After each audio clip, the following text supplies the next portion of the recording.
We know that Andre Iguodala is headed to Miami. Who else is Pat Riley targeting, though?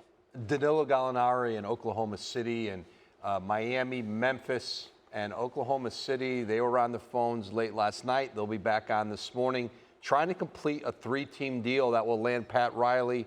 As you said, not only Andre Iguodala, but Danilo Gallinari. And this is an organization in Miami who, had a resurgence this year in bringing in Jimmy Butler, the growth of their young players, and now the chance to put together a group that may be able to compete with Milwaukee and Toronto at the very top of the Eastern Conference. And this deal is very complicated because when you look at the money factor, in a normal deal, you would have to take 125% because Miami is in the hard cap.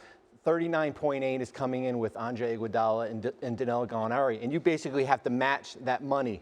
So if you're the Heat, you have to send out players like Justice Winslow, possibly Dion Waiters, James Johnson, just to get that within those parameters there. Iguodala is the interesting key in all of this because there were other teams that were interested in him, including the Clippers and the Lakers. So who might they be interested in now that Iguodala is off the table?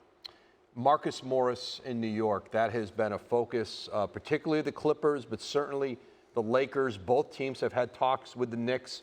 And, you've got an arms race going on in LA. Not only do either of those teams want to land a player like Marcus Morris, they want to keep him away from their competitor. And you're going to see them continue to compete for players at the trade deadline today. And then in the buyout market after the trade deadline today, another player to watch for, Darren Collison. He comes out of retirement in February. His focus, guess what? The Lakers or the Clippers. It's amazing that there are guys who aren't even playing right now, and not just Andre Iguodala not playing. You mentioned coming out of retirement. So the deadline at 3 p.m. Eastern time. You mentioned the Lakers and the Clippers.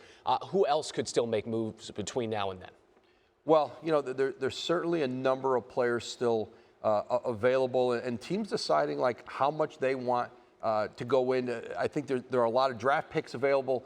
On the rest of this day, Oklahoma City is still a team with Dennis Schroeder, with Steven Adams, that has the ability to impact the balance of power coming out today. Toronto, they've won 12 games in a row. They were a team that certainly had an interest in Gallinari. Masai Ujiri, their president, traded for him in Denver. You may still see the Raptors look to improve their team. They don't fear anyone in this Eastern Conference without Kawhi Leonard. They have every reason to believe that they could get back to the NBA Finals again, even with losing the Finals MVP. And I think we have to keep our eye on the Detroit Pistons, right? We just heard Andre Drummond kind of uncertain where his future is going to be. What they do with Luke Kennard, their shooting guard, he's got high value out there. Drummond potentially on an expiring contract. Do you just move him to move him? Take back an expiring contract in a couple seconds. But I think what you saw yesterday with the moves in Atlanta and Memphis, cap space in the summer of 2020 is starting to shrink here.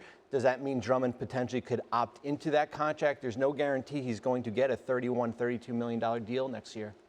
Trade deadline today, 3 p.m. Eastern. These two are going to stick around all day. Not only do we have multiple shows, but in case news breaks, we'll just bring them back in. Thanks so much for watching ESPN on YouTube. For more sports analysis and highlights, download the ESPN app. And for live streaming and premium content, subscribe to ESPN+.